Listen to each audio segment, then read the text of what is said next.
ಹೇಳ್ತಿದ್ದಾರೆ ತಮ್ಮ. ಓಂ ಶಾಂತಿ. ತಂದೆ ಬಂದಿರುವುದೇ ನಮಗೆ ಪವಿತ್ರ ದೃಷ್ಟಿಯನ್ನು ಕೊಡಲು. ನಮಗೆ ಜ್ಞಾನದ ಮೂರನೆಯ ನೇತ್ರ ಸಿಕ್ಕಿದೆ. ಆ ಕಾರಣ ಈ ನೇತ್ರ ಎಂದು ಅಪವಿತ್ರವಾಗಬಾರ್ದು ಅಂತ ಬಾಬುವರು ಹೇಳ್ತಿದ್ದಾರೆ ತಮ್ಮ. ಕೆಲವೊಂದನ್ನು ಕಳೆದುಕೊಳ್ಳುವುದು ನಾವು ಮಾಡುವ ತಪ್ಪುಗಳಿಂದಲ್ಲ, ನಮ್ಮವರು ನಮ್ಮ ಕಣ್ಣಿಗೆ ಕಾಣದಂತೆ ಮಾಡುವಂತಹ ಮೋಸದಿಂದಂತೆ ತಮ್ಮ. ಓಂ ಶಾಂತಿ ಅಣ್ಣ.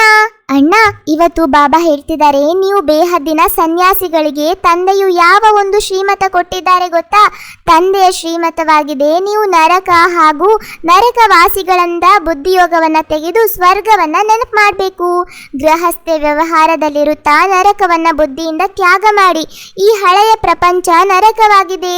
ನೀವು ಬುದ್ಧಿಯಿಂದ ಹಳೆಯ ಪ್ರಪಂಚವನ್ನು ಮರೆಯಬೇಕು. ಅಂದರೆ ಒಂದು ಹದ್ದಿನ ಮನೆಯನ್ನು ತ್ಯಾಗ ಮಾಡಿ ಇನ್ನೊಂದು ಕಡೆ ಹೋಗುವುದೊಂದಲ್ಲ. ನಿಮ್ಮದು ಬೇಹದ್ದಿನ ವೈರಾಗ್ಯವಾಗಿದೆ. ನಿಮ್ಮದು ಈಗ ವಾನಪ್ರಸ್ಥ ಸ್ಥಿತಿಯಾಗಿದೆ. ಎಲ್ಲವನ್ನು ಬಿಟ್ಟು ಮನೆಗೆ ಹೋಗಬೇಕು. ಓಂ ಶಾಂತಿ. ಶಿವ ಭಗವಾನು ವಾಚ. ಇಲ್ಲಿ ಬೇರೆ ಯಾರ ಹೆಸರನ್ನು ತೆಗೆದುಕೊಂಡಿಲ್ಲ, ಬ್ರಹ್ಮರವರ ಹೆಸರನ್ನು ತೆಗೆದುಕೊಳ್ಳುವುದಿಲ್ಲ. ಪತಿತ ಪಾವನ ತಂದೆಯಾಗಿದ್ದಾರೆ. ಅವರು ಅಗತ್ಯವಾಗಿ ಪತಿತರನ್ನ ಪಾವನ ಮಾಡಲು ಇಲ್ಲಿಗೆ ಬರುತ್ತಾರೆ. ಪಾವನ ಮಾಡುವಂತಹ ಯುಕ್ತಿಯನ್ನ ಇಲ್ಲಿಯೇ ತಿಳಿಸುತ್ತಾರೆ. ಕೆಲವರು ಜ್ಞಾನವಿಲ್ಲದ ಕಾರಣ ಇದು ಹೇಗೆ ಸಾಧ್ಯವಿದೆ ಅಂತ ಕೇಳ್ತಾರೆ. ಈಗ ನಾವು ಮಕ್ಕಳು ತಿಳ್ಕೊಂಡಿದ್ದೀವಿ, ನಾಸ್ತಿಕರಿಂದ ಆಸ್ತಿಕರಾಗಿದ್ದೀವಿ. ರಚಯಿತ ಹಾಗೂ ರಚನೆಯ ಆದಿ ಮಧ್ಯ ಅಂತ್ಯದ ಜ್ಞಾನವನ್ನು ಯಥಾರ್ಥವಾಗಿ ತಿಳ್ಕೊಂಡಿದ್ದೀವಿ. ನಾಮರೂಪದಿಂದ ಭಿನ್ನವಾಗಿರುವ ವಸ್ತು ನೋಡುವುದಕ್ಕೂ ಸಾಧ್ಯವಿಲ್ಲ. ಹೇಗೆ ಆಕಾಶ ಧ್ರುವ ಪ್ರವೇಶವಾಗಿದೆ, ಇದು ಆಕಾಶವೆಂದು ಅನುಭವ ಮಾಡಲಾಗುತ್ತೆ. ಇದು ಸಹ ಜ್ಞಾನವಾಗಿದೆ. ಪೂರ್ಣ ಆಧಾರ ಬುದ್ಧಿಯ ಮೇಲಿದೆ. ರಚಯಿತ ಮತ್ತು ರಚನೆಯ ಆದಿ ಮಧ್ಯ ಅಂತ್ಯದ ಜ್ಞಾನ ಸಿಗುತ್ತೆ. ಈ ರೀತಿ ಅನೇಕ ಸ್ಲೋಗನ್ಗಳಿವೆ. ದಿನ ಪ್ರತಿದಿನ ಹೊಸ ಹೊಸ ಅಂಶ, ಹೊಸ ಹೊಸ ಸ್ಲೋಗನ್ ತಯಾರಾಗುತ್ತಿರುತ್ತದೆ. ಆಸ್ತಿಕರಾಗಲು ರಚಯಿತ ಹಾಗೂ ರಚನೆಯ ಜ್ಞಾನ ಅವಶ್ಯವಾಗಿ ಬೇಕು. ಆ ಕಾರಣ ನಾಸ್ತಿಕತನವು ದೂರವಾಗಿ ಬಿಡುತ್ತೆ. ಆಸ್ತಿಕರಾಗಿ ವಿಶ್ವದ ಮಾಲೀಕರಾಗ್ತೀವಿ. ನೀವಿಲ್ಲಿ ಆಸ್ತಿಕರಾಗಿದ್ದೀರಾ. ಆದರೆ ನಂಬರ್ವಾರ್ ಪುರುಷಾರ್ಥದನುಸಾರ ತಿಳಿದುಕೊಳ್ಳುವುದು ಮನುಷ್ಯರೇ ತಿಳ್ಕೊಳ್ತಾರೆ, ಆದರೆ ಪ್ರಾಣಿಗಳು ತಿಳ್ಕೊಳೋದಿಲ್ಲ ಅಂತ ಬಾಬಾ ಹೇಳ್ತಿದ್ದಾರೆ ತಮ್ಮ. ಶಬ್ದ ಮಾಡುವ ಗೆಜ್ಜೆಯನ್ನು ಕಾಲಿಗೆ ಹಾಕಿಕೊಳ್ಳುತ್ತಾರೆ. ಮೌನವಾಗಿರುವ ಬಂಗಾರವನ್ನು ಕೊರಳಿಗೆ ಧರಿಸುತ್ತಾರೆ. ಹಾಗೆಯೇ ನಿಮ್ಮ ಹಿಂದೆ ಮಾತನಾಡುವ ವ್ಯಕ್ತಿಗಳು ಯಾವಾಗಲೂ ನಿಮ್ಮ ಕಾಲ ಕೆಳಗೆ ಇರುತ್ತಾರೆ. ಯೋಚನೆ ಮಾಡಬೇಡಿ. ತಂದೆ ತಿಳಿಸ್ತಾರೆ, ಈ ವೇದ ಶಾಸ್ತ್ರ ಉಪನಿಷತ್ತುಗಳೆಲ್ಲವೂ ಭಕ್ತಿ ಮಾರ್ಗದ್ದಾಗಿದೆ. ಜಪ ತಪ ಮುಂತಾದಗಳೆಲ್ಲವನ್ನು ಮಾಡುವುದರಿಂದ ನನ್ನೊಂದಿಗೆ ಮಿಲನ ಮಾಡುವುದಿಲ್ಲ.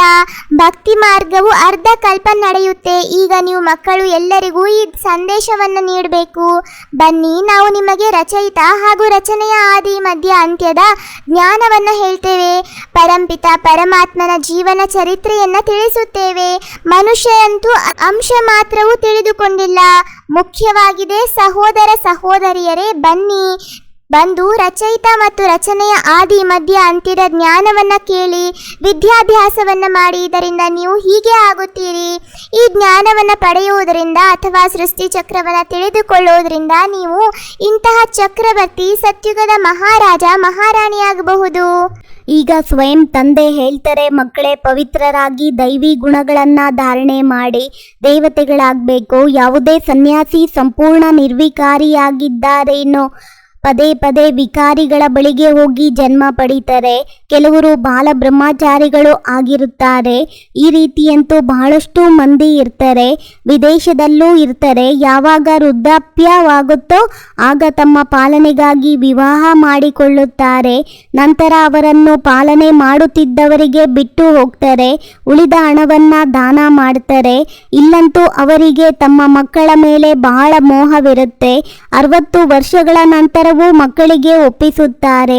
ನಮ್ಮ ನಂತರ ಸರಿಯಾಗಿ ನಡೆಸಿಕೊಂಡು ಹೋಗುತ್ತಾರೆಯೋ ಅಥವಾ ಇಲ್ವೋ ಅಂತ ನೋಡ್ತಾರೆ. ಆದರೆ ಇಂದಿನ ಮಕ್ಕಳಂತೂ ತಂದೆಯು ವಾನಪ್ರಸ್ಥದಲ್ಲಿ ಹೋದ್ರೆ ಒಳ್ಳೆಯದು, ಬೀಗದ ಕೈಯಂತೂ ನನಗೆ ದೊರೆಯಿತಲ್ಲವೇ ಅಂತ ತಿಳಿತಾರೆ ಅಂತ ಹೇಳ್ತಿದ್ದಾರೆ ತಮ್ಮ.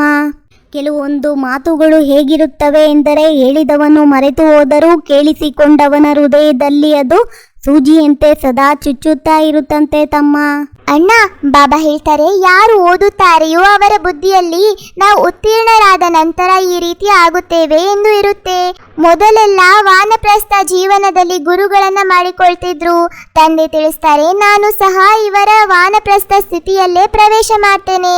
ಅವರೇ ಅನೇಕ ಜನ್ಮಗಳ ಅಂತಿಮ ಜನ್ಮದಲ್ಲಿದ್ದಾರೆ. ಭಗವಾನುವಾಚ, ನಾನು ಬಹಳ ಜನ್ಮಗಳ ಅಂತಿಮ ಜನ್ಮದಲ್ಲಿಯೇ ಪ್ರವೇಶ ಮಾಡ್ತೇನೆ. ಯಾರು ಪ್ರಾರಂಭದಿಂದ ಅಂತ್ಯದವರೆಗೂ ಪಾತ್ರವನ್ನು ಅಭಿನಯಿಸಿದ್ದಾರೆ ಅವರಲ್ಲಿಯೇ ಪ್ರವೇಶ ಮಾಡ್ತೇನೆ.